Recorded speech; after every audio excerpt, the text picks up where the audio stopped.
doesn't love a good old-fashioned recipe? I certainly do. I'm a sucker for a nostalgic recipe, actually. Today is going to be a delicious stuffed chicken. It's like a Sunday night dinner, but it's easy enough to make any day of the week.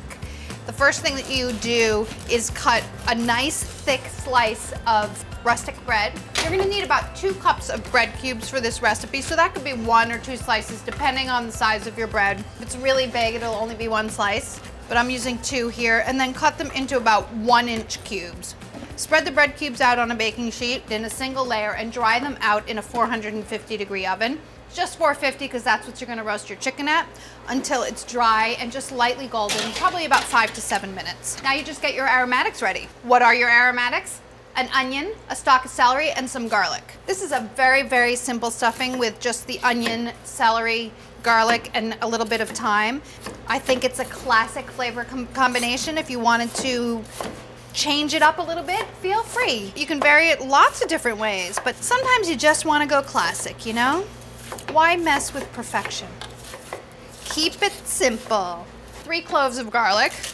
Finally, I found some cloves of garlic that look like real cloves of garlic. Those ones I've been using are so tiny. They're like baby garlic, baby. I'll let you guys in on a little secret. I'm not a huge fan of cooked celery.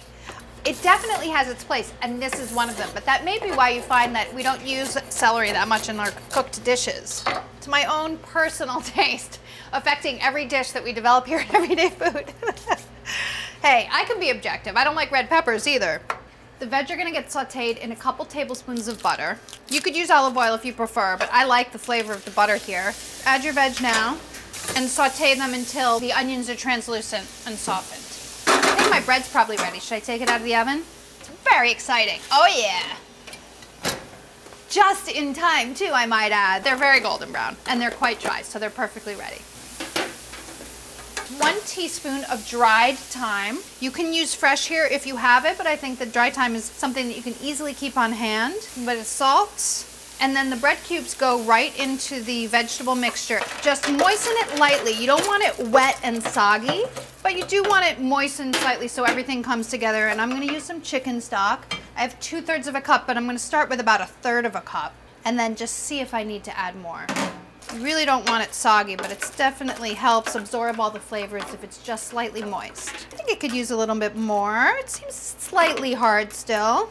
Just remember though that the bread cubes are gonna further soften inside the chicken as it gets basted with all those delicious juices. Let this sit here, it'll absorb a little bit more of the juices, and get your chicken ready. I have a nice big 5-pound chicken, worthy of a Sunday dinner or a weeknight dinner. It's that easy. You saw what I just did. It was nothing, right? But it's gonna feel really special. Make sure it's nice and dry on the inside and the outside, and take it out about an hour before you're gonna cook it so that it comes a little bit up to room temperature. And then season the inside with a little bit of salt. You can lift it up on its end and sprinkle it in. Then take your stuffing and stuff it inside your chicken. I keep wanting to say turkey because that's what we usually stuff around here. We almost never stuff a chicken. It's like a whole new world. Use a spoon and just make sure that the cavity is stuffed but not too tightly. It shouldn't be too tight, but you want to get, you know, most of the stuffing in there. Then to keep everything in place and make it cook really nicely, just tie the legs together. This makes the chicken cook more evenly. You don't have to do a crazy trussing. Actually, something that we like to do is tie the legs together and then just add a little bit more stuffing in there so you get as much deliciousness as possible. And the little legs will hold it together, right? And then one last thing is tucking the wingtips under so that they don't burn. And make sure that you season your chicken really generously with salt before you put it in the oven. A nice coarse salt on the top of the chicken also looks really beautiful. And then you may notice, I just wanted to point this one thing out, that we're using a baking pan instead of a roasting pan. And we do this so that there's plenty of air circulation around the chicken for the optimum browning. Roast this at 450 degrees until it's 165 in the thickest part of the thigh, about an hour. You may need to tent it so that it doesn't over brown, but I usually don't have to. That is a thing of beauty. And it's easy enough for weeknight, but special enough for Sunday dinner. La! Look at it.